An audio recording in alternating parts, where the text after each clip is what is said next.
Cars.com Auto Review. Hi, I'm Bill Jackson with Cars.com, and this is a 2011 Smart ForTwo.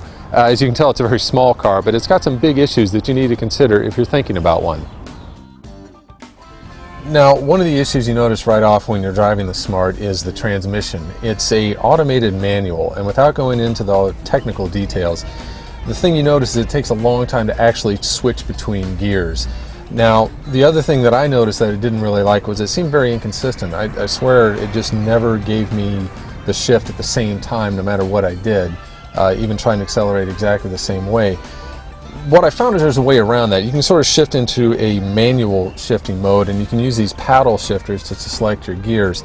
Now, that doesn't make the actual switching between gears happen any faster, but you control it so you can anticipate when it's going to shift. It makes such a difference that I have to say the only way to drive the Smart without going crazy is to use these paddle shifters. Now, the next issue you're going to notice with the Smart is the ride. Now, it's very short wheelbase, so you would expect it to be rough. I think the Smart ForTwo takes it to another level. It'll beat you up over rough roads.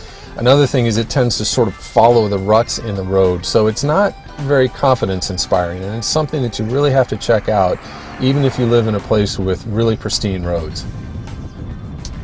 One other thing about the Smart ForTwo is it's a very noisy car. Now, obviously with this shape you'd expect there to be a lot of wind noise, and there is, but it's not just that. There's a lot of engine noise in the cabin.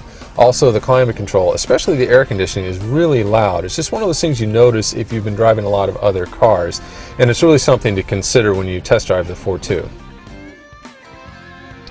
Now, I go into more things on my review on Cars.com, things like how many grocery bags it carries and suitcases, as well as its mileage and how it competes with the other small cars out there. But I have to say right now, the only real compelling reason to consider the Smart is if you absolutely love the styling.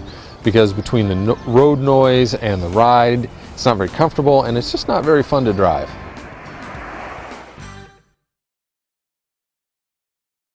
For more car-related news, go to Cars.com or our blog, KickingTires.net.